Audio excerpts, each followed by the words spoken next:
Ya, pemirsa, terima kasih masih bersama kami di News Pagi bersama saya Yasmin Tania dan rekan saya Bremana Tenaya. Kita ke informasi berikutnya, pemirsa. Ratusan warga termasuk anak-anak berdesakan saat pembagian paket sembako di Kabupaten Gresik, Jawa Timur. Warga saling dorong berebut tempat di bagian depan karena khawatir tidak kebagian.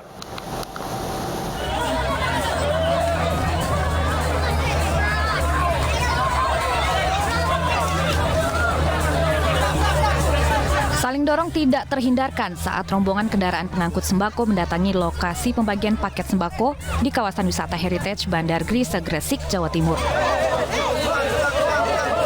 Puluhan petugas Satpol PP dan relawan ojek online tidak bisa menahan dorongan warga yang terus merangsek ke bagian depan. Akibatnya, puluhan orang pingsan dan anak-anak menjerit ketakutan karena terjepit. Minggir apa? Ini balita ini loh. Semakot ini loh. Iya, makanya saya tak lanjut nyodol. Kalem.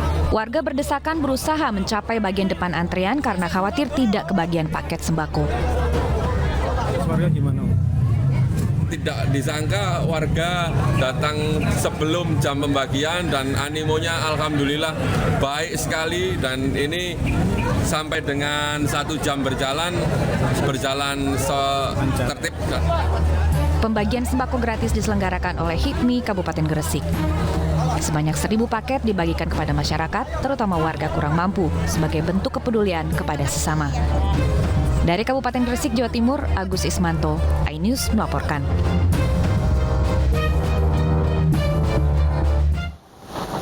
Ya, pemirsa, Komisi Pemberantasan Korupsi atau KPK semalam menetapkan Wali Kota Bandung, Yana Mulyana, tersangka kasus suap proyek Bandung Smart City. Wali Kota Bandung ditetapkan sebagai tersangka bersama dengan 5 orang lain dari pemerintah kota dan swasta.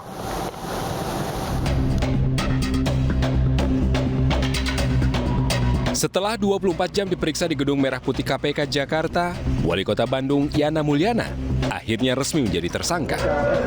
KPK menetapkan 6 tersangka kasus suap pengadaan barang dan jasa berupa CCTV dan jaringan internet pada program Smart City Kota Bandung. Namun dari 6 orang, KPK hanya menghadirkan 4 tersangka karena 2 lainnya positif COVID-19. Orang nomor 1 di Kota Bandung ini ditangkap dengan barang bukti uang rupiah dan mata uang asing senilai lebih dari 900 juta rupiah. Menetapkan 6 orang tersangka, yaitu pertama Saudara YM sebagai selaku Wali Kota Bandung periode 2022 sampai saat ini. 2. Saudara Dede, Kepala Dinas Perhubungan Pemkot Bandung. 3. Saudara KR, Sekretaris Dinas Perhubungan Pemkot Bandung. 4. Saudara BN, Direktur PT SMA. 5. Saudara SS, CEO PT Civo. 6. Saudara AG, Manajer PT SMA. Setelah Wali Kota Bandung terjerat hukum, Gubernur Jawa Barat Ridwan Kamil meminta Sekretaris Daerah Kota Bandung mengisi kekosongan dan tetap melayani warga. Sebagai gubernur, saya sangat prihatin. Sebagai mantan wali kota Bandung, saya sangat sedih. Bisa diceritai ya, perasaannya. Sebagai kedinasan sangat prihatin. Sebagai pribadi yang dulu ngurusin Bandung reformasi begitu rupa, sangat sedih. Ini saya tadi di sana juga menitipkan pelayanan publik warga Bandung, insya Allah tidak akan terganggu karena sudah saya arahkan Sekda Kota Bandung Pak Ema untuk segera mengambil keputusan, apalagi menjelang mudik Lebaran, untuk koordinasi lapangan yang luar biasa. Jadi insya Allah tidak akan terganggu. Yang berikutnya saya titip kepada seluruh kepala daerah di 27 kota kabupaten untuk selalu mengedepankan integritas, ingat niat kita dalam memimpin itu melayani masyarakat, bukan lain-lainnya. Sebelumnya, Wali Kota Bandung Yana Mulyana ditangkap dalam operasi tangkap tangan bersama 9 lainnya di Bandung, Jawa Barat dalam proyek Bandung Smart City. Dari Jakarta dan Bandung, Tim Liputan iNews melaporkan. Pemirsa, ledakan mercon terjadi di Kelurahan Kanigaran, Kota Probolinggo, Jawa Timur, Minggu dini hari. Sebuah rumah rusak parah dan 1 orang terluka parah dalam kondisi kritis.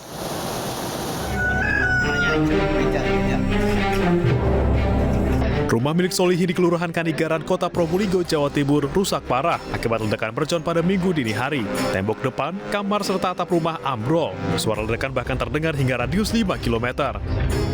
Selain itu, anak Solihin bernama Rizal, 20 tahun, terluka parah hampir di sekujur tubuhnya. Korban dirawat dalam kondisi kritis di Rumah Sakit Dr. Muhammad Saleh. Bunyi sudah, Pak. Saya kira trafo, Pak. Keras ya? Iya, saya kira trafo, kan nggak tahu mercon ya, Pak. Siapa yang buat? Gimana? Yang korbannya siapa? Kalau korbannya Rizal, Pak. Hanya berharap dengan menambah income dia memproduksi mercon seperti ini sangat membahayakan. Ini salah satu bukti nyatanya ketika yang bersangkutan mencoba memproduksi terjadi ledakan, dugaan terjadi ledakan ketika sedang memproduksi. Ini sebagai perhatian buat kita semuanya. Polisi kini masih menyelidiki penyebab pasti ledakan ini. Dari Probolinggo, Jawa Timur, Hana Purwadi, iNews melaporkan. Seorang wanita ODGJ diperkosa oknum Satgas Penyandang Masalah Kesejahteraan Sosial Dinas Sosial Kabupaten Karawang. Akibat perbuatannya, pelaku diancam belasan tahun penjara dan dipecat.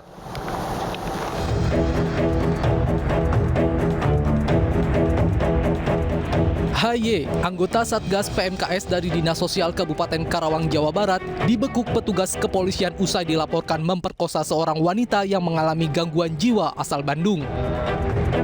Peristiwa terjadi di kantor Dinas Sosial Kabupaten Karawang usai korban diamankan saat tersesat di Desa Gintung Kerta, Kabupaten Karawang. Kejadian tersebut terungkap saat salah satu petugas pemadam kebakaran mendengar teriakan korban. Kemudian berinisiatif untuk mendatangi lokasi dan langsung menanyai korban terkait kejadian tersebut. Tiba-tiba saksi, yaitu petugas Dinas Pemadam Kebakaran, mengingat kantornya bersebelahan, mendengarkan teriakan dari dalam kantor Dinas Sosial.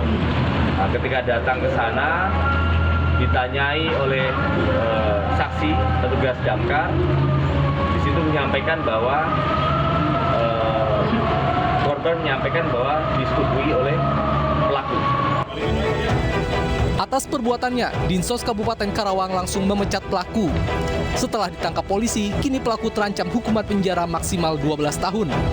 Dari Karawang, Jawa Barat, Muhammad Fahrudin, iNews melaporkan. Seorang pria di Busi, Banyuasin, Sumatera Selatan diamuk warga setelah kedapatan mencuri di salah satu rumah warga. Dari laporan warga, pelaku telah melakukan pencurian sebanyak 5 kali dalam 1 bulan.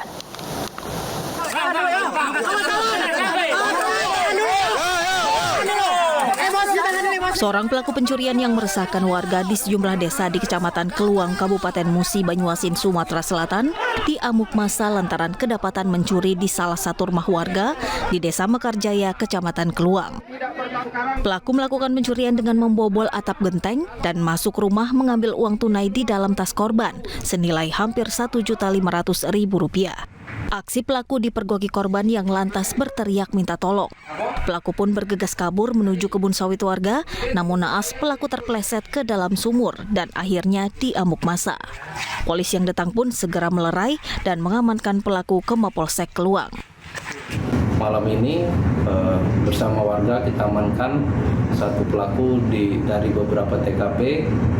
Kemudian alhamdulillah sudah kita bawa di sini, kita amankan di Polsek. Kemudian sudah kita cek bahwa 5 TKP yang sudah dilakukan pencurian dari tersangka tersebut di dalam waktu 1 bulan ini. Dari hasil pemeriksaan, pelaku mengaku telah 5 kali dalam 1 bulan melakukan pencurian dengan pemberatan, dengan kerugian korban mencapai ratusan juta rupiah. Bahkan pelaku telah mencuri sebuah mobil dari salah satu korban. Dari Musi, Banyuasin, Sumatera Selatan, Edi Lestari, iNews melaporkan. Pemirsa, setelah video kritik Pemprov Lampung viral, TikToker Bima Yudo kini mengaku keluarganya mendapat intimidasi. Namun Polda Lampung membantah hal tersebut karena polisi justru melindungi keluarga Bima. Gue berasal dari provinsi yang aku ini, Dajjal, dan gue sekarang lagi menjalani proses studi gue di Australia. Usai membuat video alasan Lampung tak maju-maju, Bima Yudo kini curhat di akun media sosialnya. Bima menjelaskan bahwa keluarganya turut mendapat intervensi dan intimidasi karena aksi kritiknya terhadap pemerintah Provinsi Lampung. Bima mengungkapkan keresahannya terhadap nasib kedua orang tuanya yang mendapatkan intervensi dan intimidasi. Intinya gue disuruh berhenti mengkritik Lampung. Intinya ya, pada intinya gitu. Di sini yang mengalami ancaman serius bukan gue, yang ada orang tua gue. Bener kalian, orang tuamu gimana gitu. Bener. Sementara itu, Kabid Humas Polda Lampung Kombes Pol Jahwani Pandra Arsad menegaskan tidak ada upaya intervensi dan intimidasi terhadap keluarga Bima. Bahkan kedatangan personel Polda Lampung ke kediaman orang tuanya justru untuk memberikan jaminan keamanan kepada keluarga. Hal yang dilakukan oleh Babin Kamtipmas dalam hal ini adalah dalam upaya untuk memberikan perlindungan, pengayoman, dan pelayanan masyarakat agar tidak adanya pasca berita viral tersebut ada orang-orang yang tidak bertanggung jawab melakukan intimidasi ataupun juga akan melakukan persekusi ataupun perundungan. Gubernur, Lampung berjaya. Di mananya ya?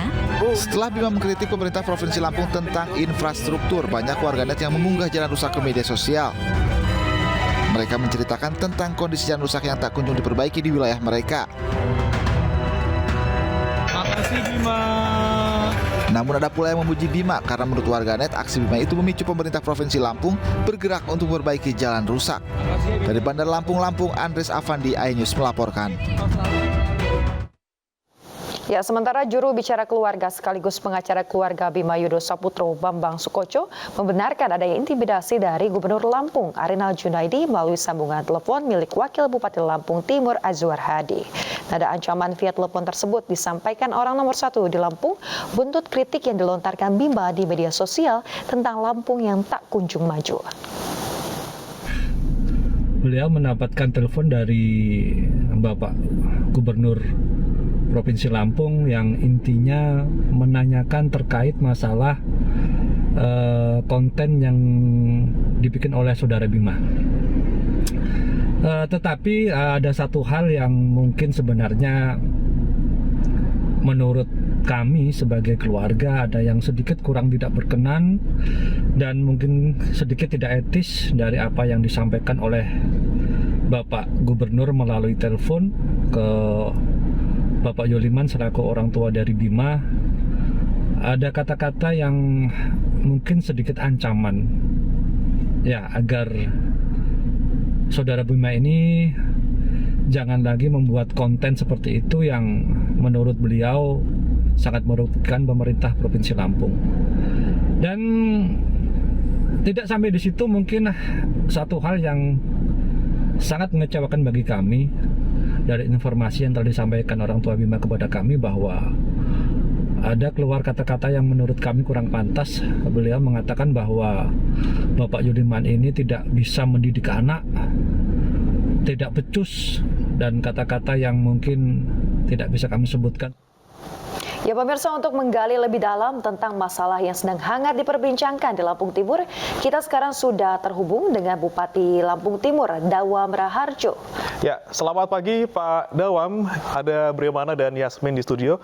Kita langsung ingin konfirmasi ke Pak Dawam nih Pak, terkait dengan masalah ini. Kan tadi kita saksikan bersama, tadi ada keterangan dari Bambang Sukoco dari pihak keluarga Bima yang mengatakan bahwa pihak keluarga Bima, khususnya sang ayah ini mendapatkan telepon dari Pak Gubernur Lampung ya Pak ya, terkait dengan hal ini, dan katanya ini mendapatkan intimidasi Pak.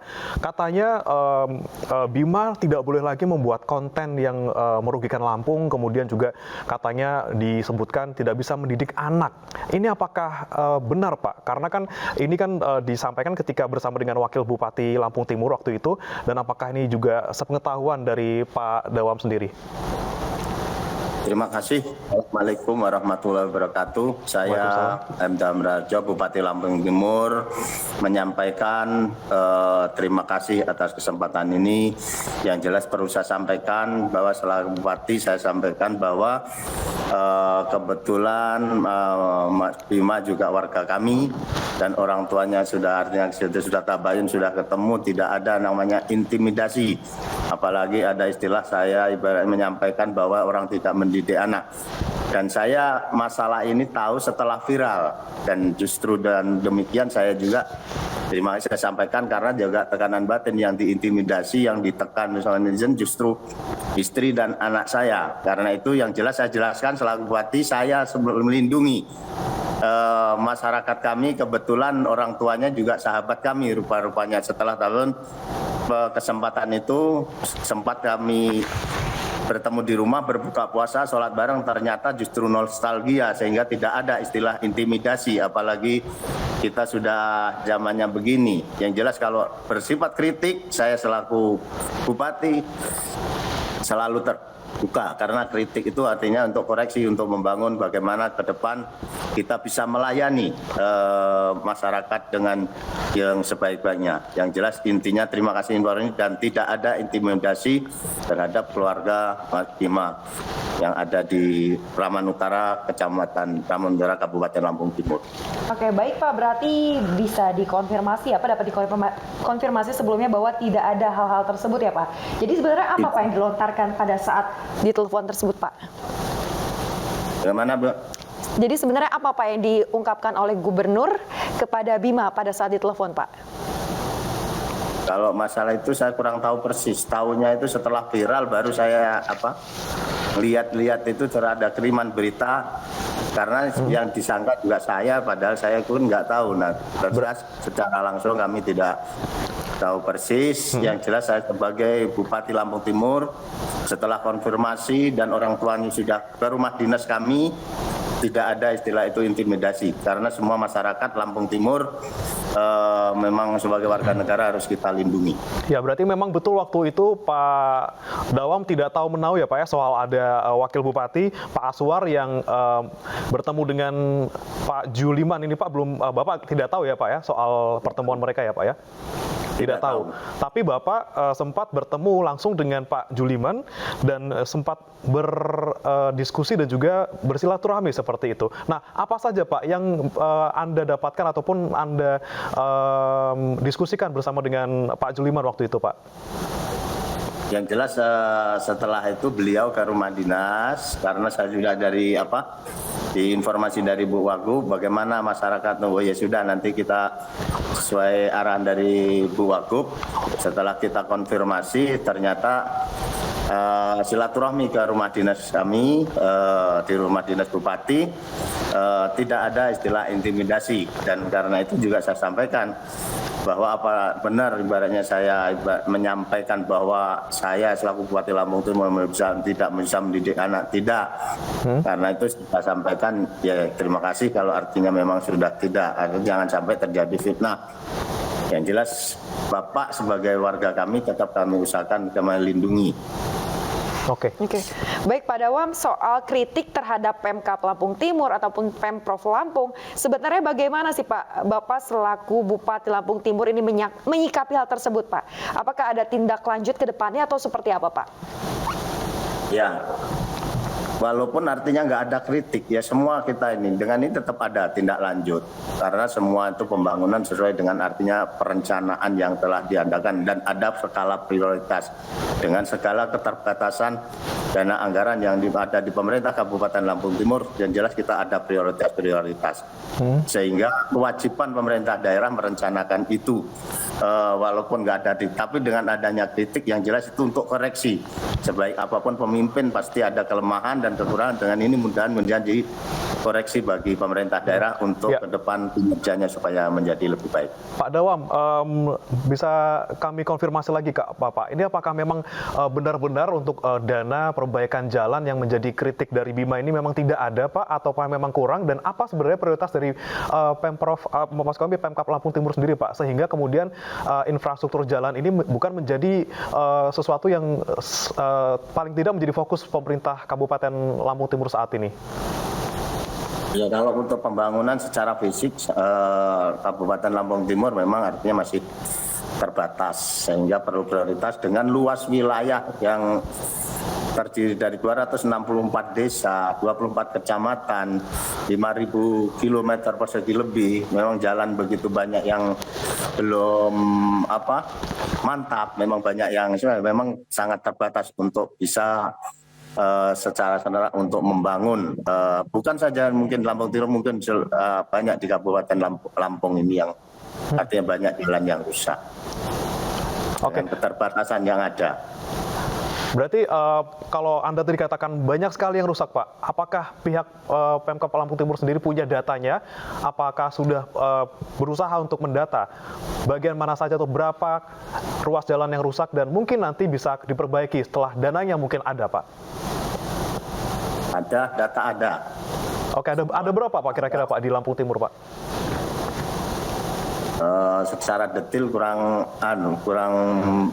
tahu persis, yang jelas masing-masing wilayah itu pasti ada ininya, Pak. Oke.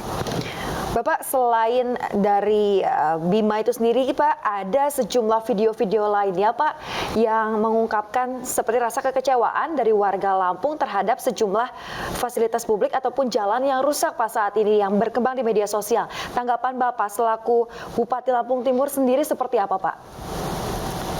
Ya, tambahan saya ya, kritik itu bagus. Tetap kita akan upayakan dan mungkin juga yang lain sesuai dengan kemampuan anggaran yang ada.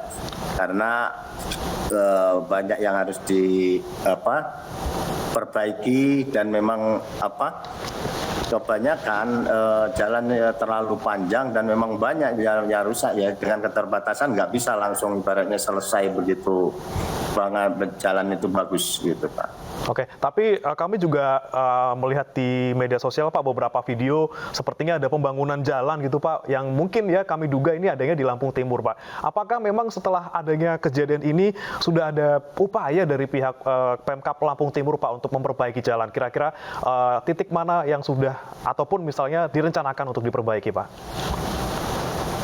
Ya, semua sudah ada, prioritas sudah ada. Jadi mana yang harus didahulukan dengan tetap artinya dengan prioritas mana yang harus segera dibangun sesuai dengan kemampuan dan semua itu kan memang harus semua direncanakan. Dan kita akan lihat prioritas mana yang harus didahulukan. Berarti sudah ada, Pak, yang diperbaiki, Pak?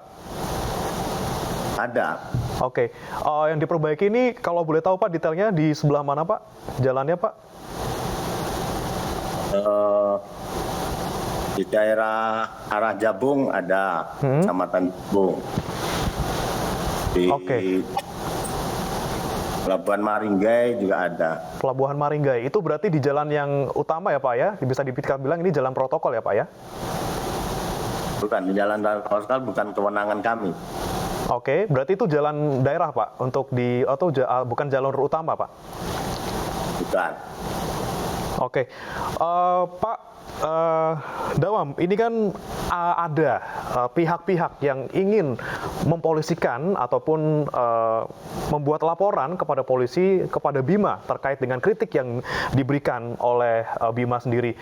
Bagaimana pihak Pemkab Lampung Timur ini menanggapinya, Pak? Apakah dari pihak Pemkab Lampung Timur ini sudah mengetahui dan juga apakah akan melakukan sesuatu nih, Pak, untuk istilahnya tidak membungkam seseorang yang ingin memberikan kritik yang membangun kepada Pemkab Lampung Timur? Saya selaku Bupati Lampung Timur mempersilahkan apapun kritik yang bersifat membangun, apapun untuk kebaikan, yang jelas kami siap. Dan untuk intimidasi, kami juga sudah berkoordinasi dengan pihak keamanan, pihak Polres, yang jelas itu tidak ada.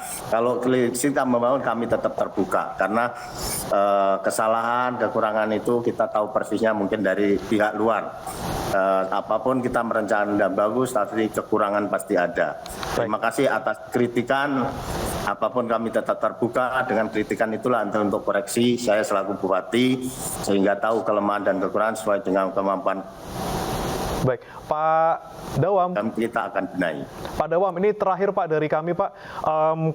Ini kan saking banyaknya respon dari masyarakat dan juga saking luasnya pemberitaan ini sampai-sampai Hotman Paris Hutapea ini katanya ingin membantu Bima untuk menghadapi proses hukum ini, Pak.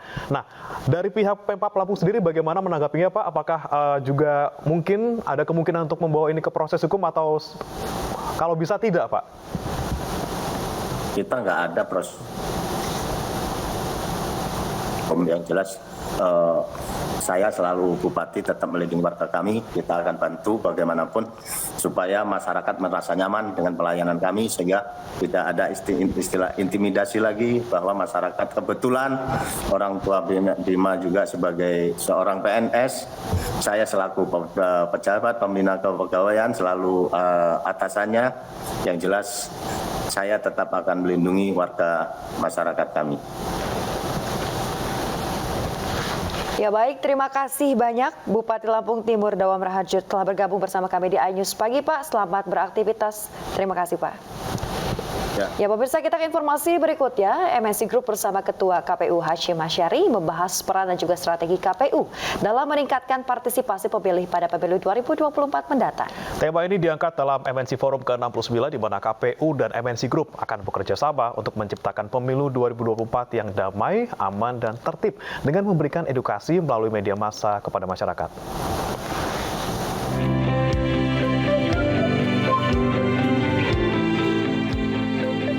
MNC Group akan berperan dalam menciptakan pemilu yang damai, aman, dan tertib dengan memberikan edukasi melalui media massa kepada masyarakat. Masyarakat juga diberikan pemahaman mengenai pentingnya partisipasi dalam pemilu demi kemajuan bangsa dan negara ke depan. Hal ini menjadi bahasan dalam MNC Forum ke-69 yang dihadiri Ketua KPU Hashim Asyari dengan tema peran dan strategi KPU dalam meningkatkan partisipasi pemilih pada pemilu 2024 dan Corporate Business Update. Ini saya kira momentum penting bagi media, terutama MNC Group, untuk turut serta berpartisipasi aktif untuk menyebarluaskan informasi perkembangan penyelenggaraan kepemiluan. Kami sudah pernah menandatangani MOU dengan KPU sebagai media. Ada TV, ada portal, ada sosial media, ada radio, ya, ada streaming. Bagaimana ikut membantu KPU dalam mensosialisasikan proses tahapan-tahapan pemilu supaya masyarakat itu paham dan pada akhirnya selain paham mengecilkan jumlah golput. MNC Forum ke-69 kali ini juga membahas mengenai perkembangan bisnis perusahaan di dalam grup dan strategi ke depan dalam menghadapi ekosistem dunia usaha yang lebih kompleks dan kompetitif. Dari Jakarta, Megalatu, Fakih Satrio, iNews melaporkan. Seorang suami membakar istri dan anaknya dengan bensin. Informasi akan hadir usai jeda berikut, pemirsa.